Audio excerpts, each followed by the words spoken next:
Hey, before we begin today, I wanted to share with you that the Bodhi Inner Path Circle waitlist is now open. It is an improved version of my previous 4-week meditation circle for therapists that they would like something regular, something long-term and intimate. We all know the benefits of meditation practice, but in reality, finding time to practice from our busy daily lives can be challenging for all of us.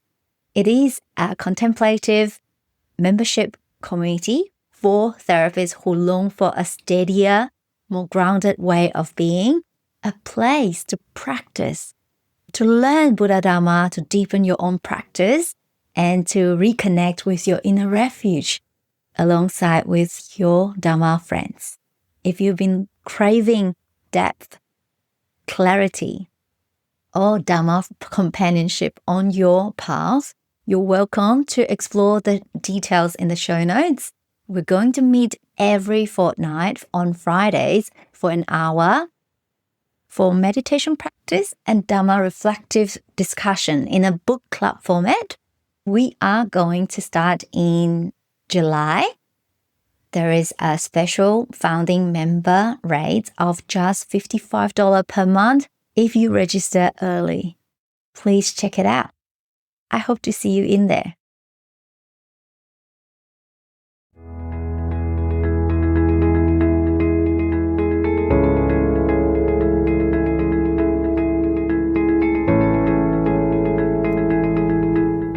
Hey, welcome to the Practitioner's Heart, offering practical Buddhist wisdom for therapists and healthcare workers. If you are keen to deepen your practice beyond the theoretical understanding of Buddhism, if you are finding it hard to calm your little active mind after therapy work, I welcome you to join me to dive a little deeper. Each episode, I'll be sharing some common issues that therapists may face when integrating and practicing awareness, compassion within themselves and also supporting clients. I'll be sprinkling some pearls of wisdom that I've learned from my master and teachers that will be helpful as internal resources. I'll also be interviewing other therapists who are on this spiritual path together to share their experiences of how they practice wisdom and compassion in their daily lives. I want to let you know that you're not alone. You are part of a bigger community who aspire for greater soul alignment, growth, and awakening. That we can strike a balance of juggling our busy modern life as therapists with a clear mind and an open heart.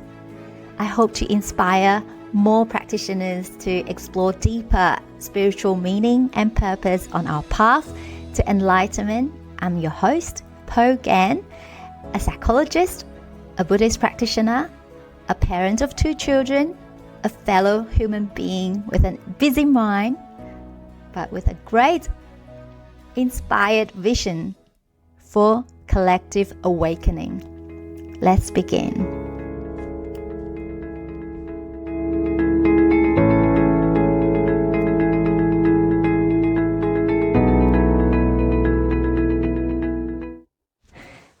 In today's episode, I'd like to share a little bit more about how Buddhist practice helps therapists cultivate secure attachment within themselves and how this, in turn, supports nervous system regulation.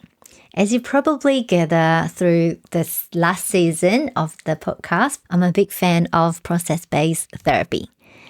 As an educational and developmental psychologist, much of my professional background has focused on supporting families, parents, children, and teenagers. So naturally, I gravitate towards attachment theory and how important relationships are in healing and supporting our clients.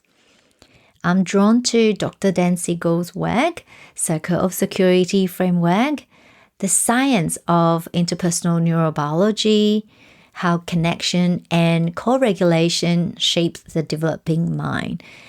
So in terms of therapeutic relationships, I see how beneficial and transformative it can be for us to be the steady anchor for our clients who may at times find it hard to find such calm and regulated relationships, to help them organize their feelings, supporting them through the storms of their lives. The truth is, our relational presence and our regulated nervous system, our compassionate steadiness, are often the medicine that brings healing.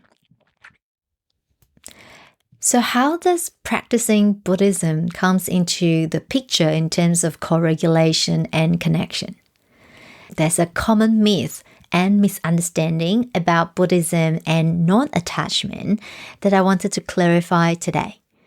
When people hear the term non-attachment, people often think about non-attachment means emotional coldness, like people who would like to seek liberation often become cold, detached, aloof, and hiding in the mountain, cultivating themselves and have no relationships, or seemingly avoidant in relationships. But this is actually far from the truth.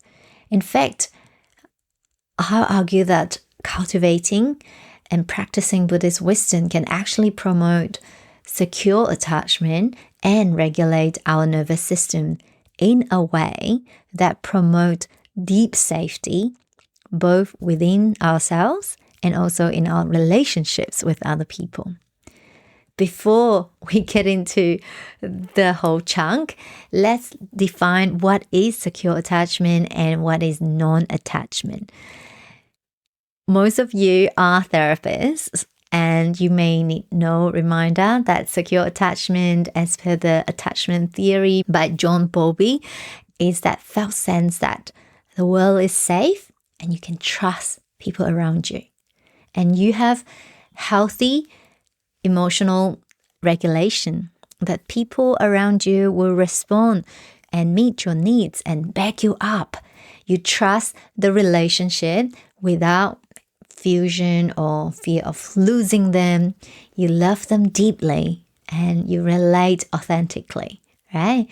In secure attachment, we intuitively sense that you are okay, your caregiver is okay.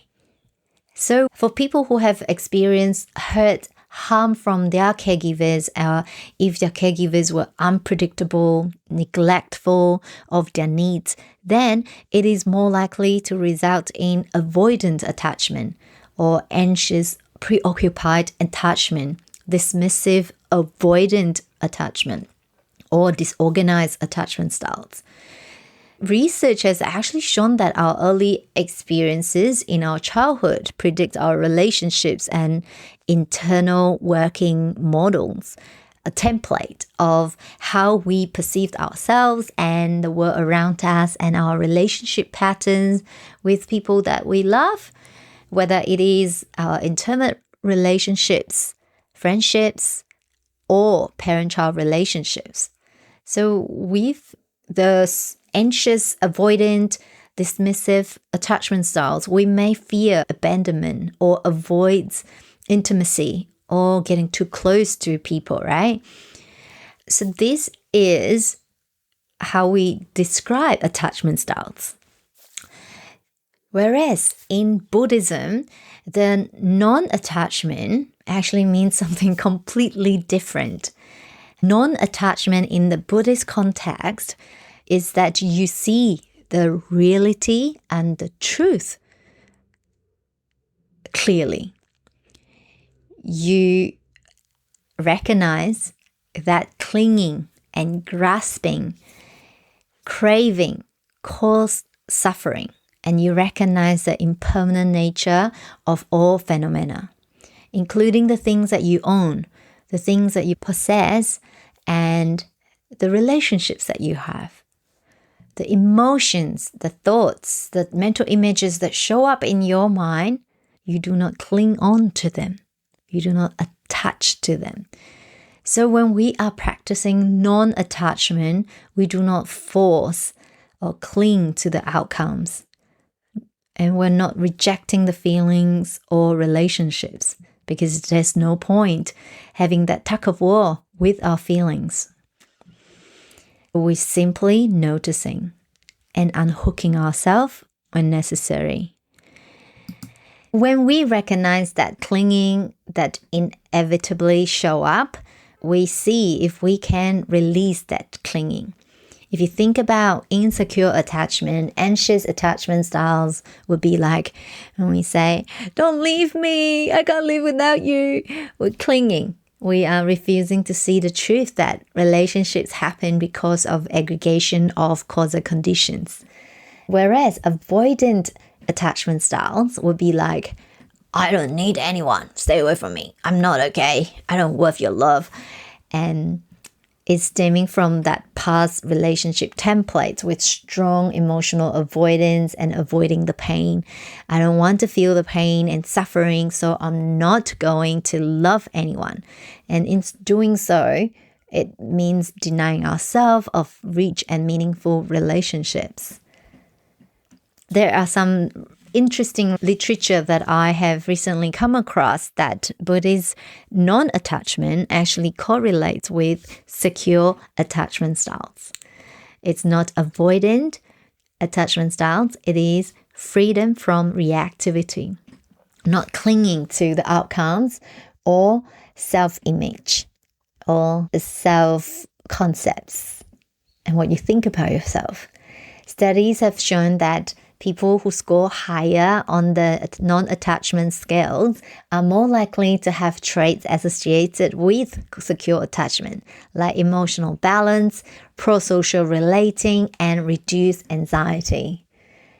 So when therapists practicing non-attachment and equanimity, it actually helps therapists to foster these strong, secure therapeutic relationships, which is very helpful and healing for our clients, where they can feel safer, more seen and heard and understood. It's like we are being bigger, wiser and stronger, a reparenting process. So for us as therapists, when we are not attached to our self-identity, our identity stories, the perfectionistic therapist, the good girl, or good therapist spells. Think about our need for praise, for approval, or our self-worth. Why? What was the underlying unmet needs? What were the negative core beliefs that were at play here? Is that because we're not good enough? What was the function of continuing to pursue the next shiny career goals? Is it for contribution, or is it more to keep the feelings of not good enough at bay? That like if I can achieve this, I can prove to others that I'm worth the love. So sometimes it's really helpful to reflect about like our own internal working templates as well. Perhaps our past relationships, our social conditioning might build this I and ego so strong that we're so strongly attached to this self and identity. But as a practicing Buddhist, in Zen's Gon'an, there's a famous question to ponder that I would like to ask the listeners. So question is, who am I before I was born? Who am I after I was born?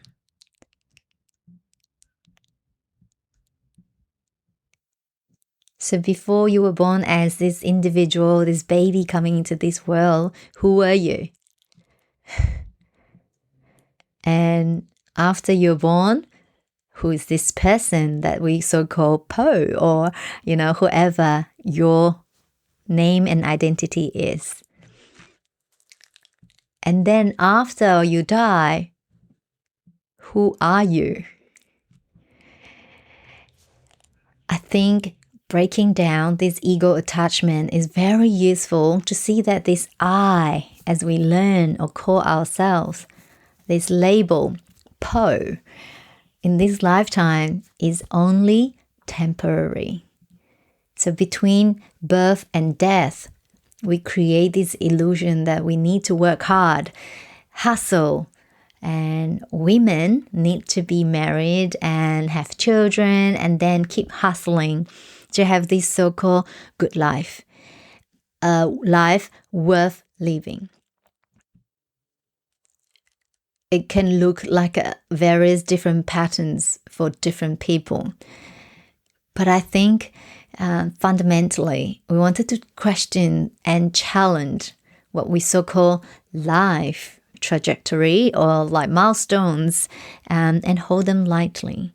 Not everything that we have learned since we were young until now, we need to look at them critically rather than thinking that, that is what everyone should do.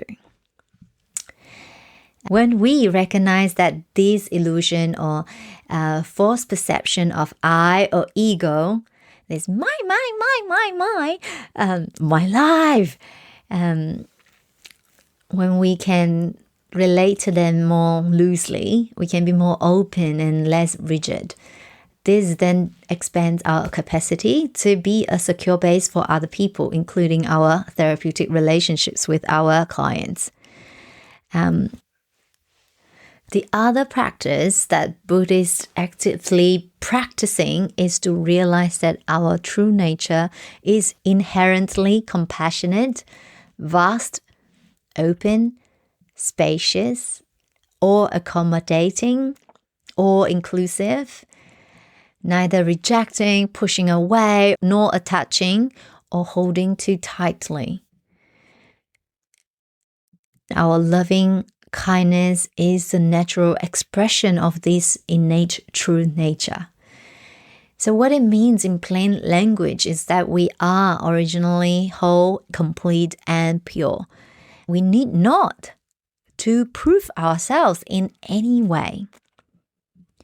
I guess those who are ACT practitioners will be familiar with the relational frame theory, that this understanding of hierarchical frames and perspective taking, self as context, where we relate to our passing thoughts and feelings, sensations and stories, just like passing clouds. And we can be like the clear blue sky, the secure base for everything to take place. No matter what, our mind creates stories that are not good enough, and you'll be able to return to this clear blue sky, this spaciousness, to know that I'm whole. No matter how overwhelmed these feelings that we have, so intense that we feel in our chest or in our tummy, we know that they are only a part of me, not all of me. When we see our mind's thoughts and feelings and sensations are just parts, the parts that were reactions from the past, or an amygdala that is on high alert, the brain trying to help and protect us from the evolutionary perspective, or an inner child that is scared or feeling unsafe. We can see all the different parts, but we are able to hold them as a whole. In this state of wholeness and openness, we are less likely to identify these thoughts and emotions as me, the small I. It is like our true nature is like diamond. But the problem is, due to the conditioning, the attachments, we see ourselves as a piece of broken glass. Let that sink in a little bit. We are diamond, but we see ourselves as broken glass. So which one do you identify that with? Both of them can reflect and can hold the thoughts and all, but the values are a little bit different. when you see your innate nature as this perfect, all-rounded, pure awareness, and that is vast and open, would you see yourself as worthless and not okay? Would you still see others as not okay? Because other people also have this innate Buddha nature, this pure awareness that is whole and perfect. Would you still see others as not okay? Would you be able to trust other people's inherent goodness? When you see others also have this same potential, needing nothing else to make them whole. It's just that this diamond was being covered by the grime, the dirt, and everything, the attachment and delusions that we tend to cover ourselves with. Would you think that the world is not safe and you're not okay? In fact, the idea that we are interconnected make me feel closer with other beings in the world. This shared humanity, this loving kindness towards all beings naturally arises from within.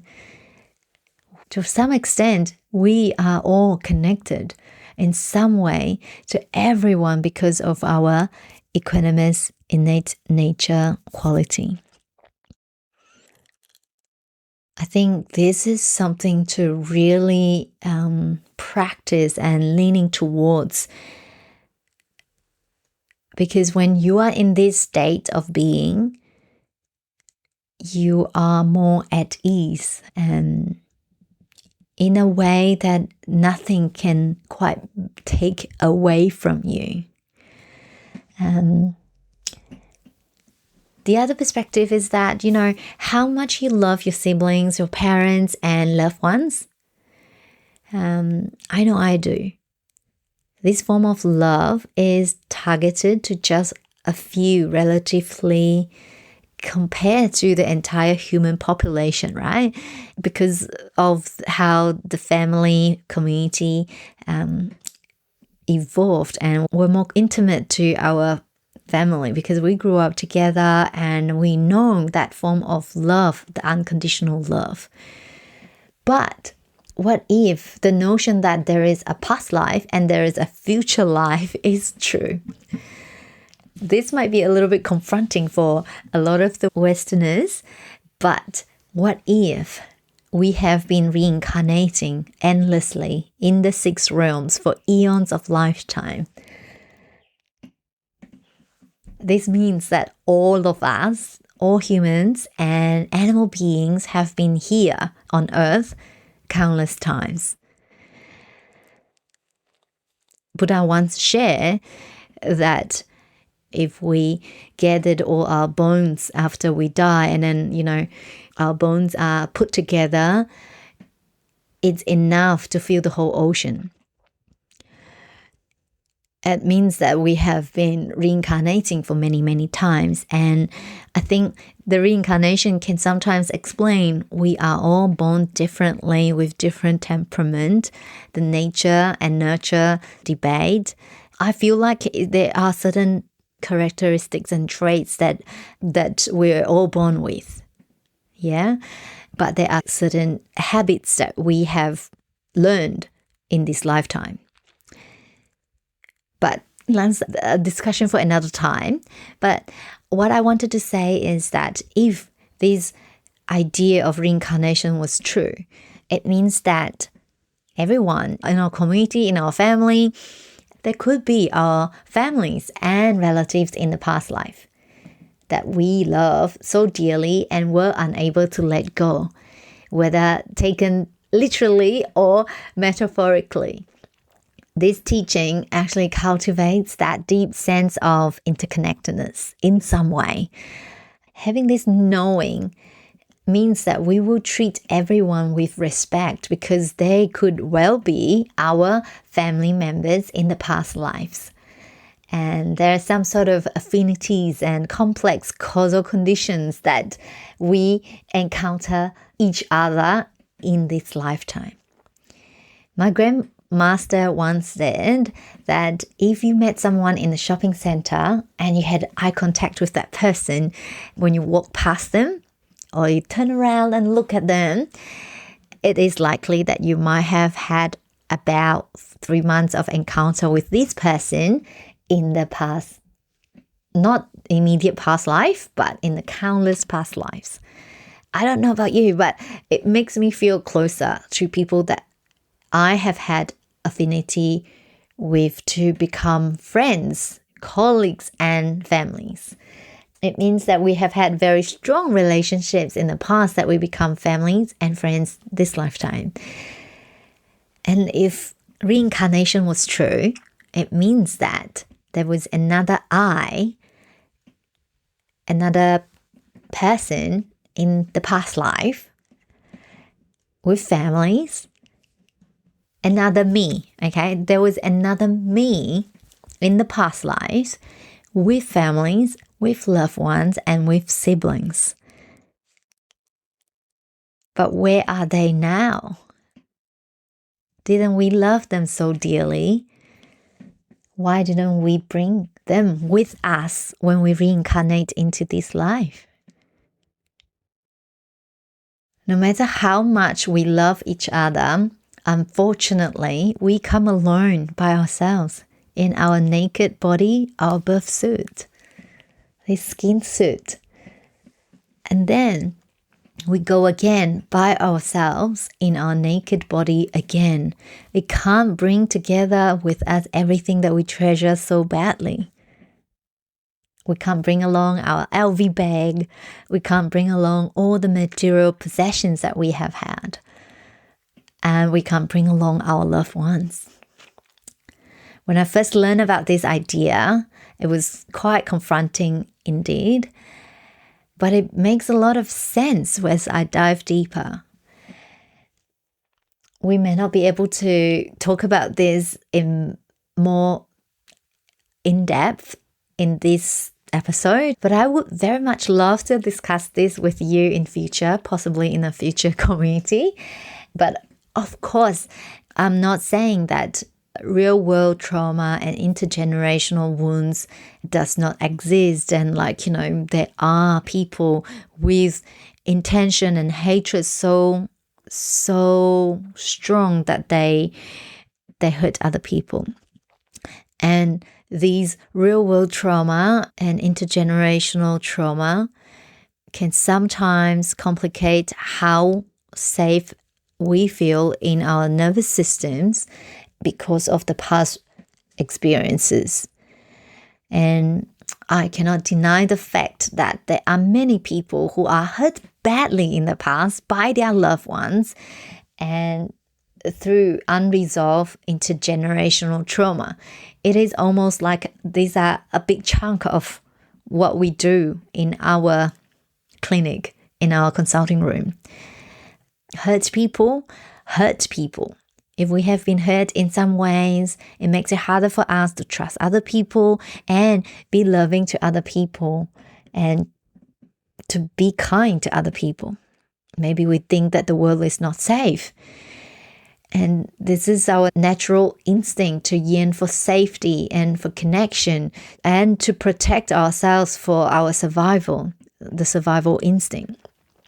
But knowing that all of these hurtful actions are not their true nature, that they hurt other people, they also have that basic goodness, that's inherent, innate nature behind all the pain and defenses. It makes more sense for us to love not just the people that we are connected with by blood or the people that we choose to love, but our love can also include people who once hurt us, the people that we perceive as hard to love or hate.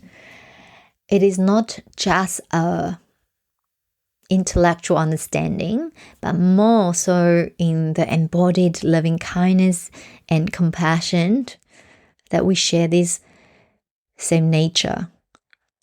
This shared humanity is very, very important. This unconditional love and compassion will then make it easier for us to connect with others in a healthy way, and eventually considering forgiving some of them who have wronged us in the past, and to promote deeper healing. And of course, this is at each one's own pace, as we all know. What about nervous system regulation? How does cultivation and Buddhist practice promote nervous system regulation? I previously thought that practicing Buddhism and practicing therapy work were separate paths because of my colonized conditioning. Now I realize that ancient Buddhist wisdom holds lots of truth about nervous system regulation. A lot of the Buddhist practices, such as chanting of mantras, prostration meditation, sitting meditation, actually help to strengthen interoceptive awareness and ventral vagal systems, shifting from sympathetic fight or flight responses to parasympathetic ventral vagal calmness, a state of safety, social engagement, and co-regulation. It is now backed by research and neuroimaging studies. Some of the key practices that we can easily practice, including soothing, coherent breathing, like inhale 4 counts and exhale 4 counts. If you do this for 5 minutes, research actually shown that it activates that vagus nerve and boosts heart rate variability, the HRV, and deactivates stress network and promote recovery. Another nervous system regulation example is humming or repetitive chanting of mantras and Buddha's names. We know how singing is regulating for our nervous system, right? And chanting of mantra works the same way. Some of the Pali or Sanskrit mantra, for example, Om Mani Padme Hum, or in my tradition, the chanting of Di Zhang Pusa.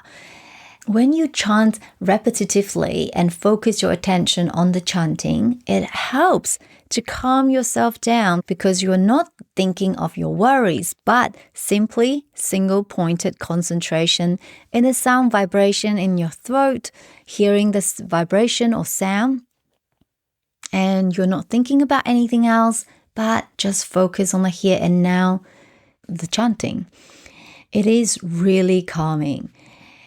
Have you ever attended a chanting ceremony in a Buddhist temple?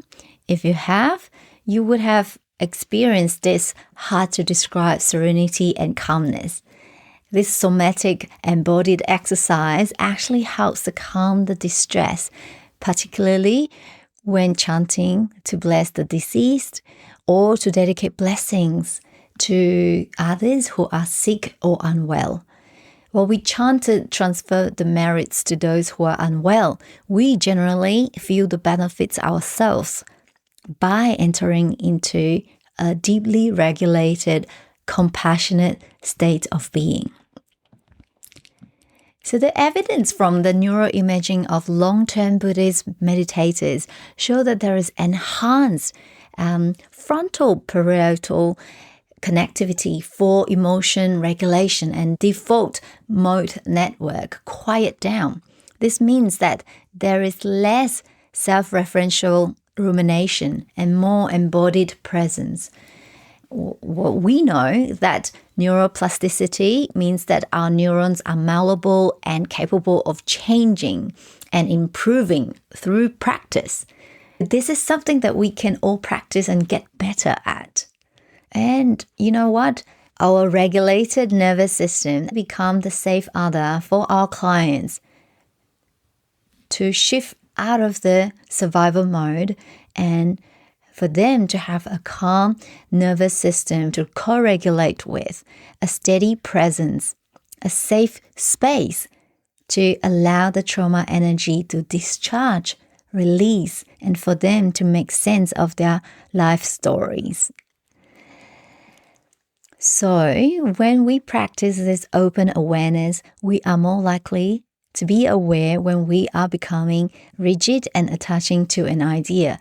We are more likely to see the clinging and let go of them gently.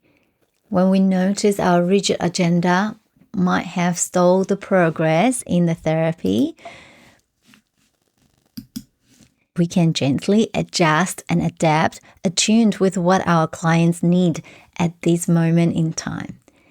So the true Dharma in action is that we use skillful means to end the suffering for our clients through that observational power of our pure awareness in ourselves and also in our clients. We practice ethically, and we have that inner steadiness and deep stillness within us to remain steady when faced with our client's pain. And we have that deep stillness to remain steady when our imposter stories or self-doubt stories are loud. I hope that this episode shows you the benefits of Buddhist practice and how it can be deeply relevant to our job as therapists and health professionals. When we cultivate inner stability and spaciousness, we are bigger, wiser, and stronger with our inner resources. When our nervous system is regulated in ventral vagal tone, ready to engage and spacious, it doesn't just help our clients to heal, it sustains us as health practitioners. This is where I think Buddhist practice path and our spiritual path converge nicely with our day-to-day work. May you be with your innate compassionate Buddha within. As we close our practice for today, I want to thank you for sharing this time. If this episode resonated with you, the most meaningful way to support the podcast is to share it. Share it with a colleague or leave a review on Apple Podcasts or Spotify. It helps our community to reach other people who need it. Until next time, keep your heart open, keep your mind clear and steady. Go be your amazing self as you awaken yourself and others. See you next time.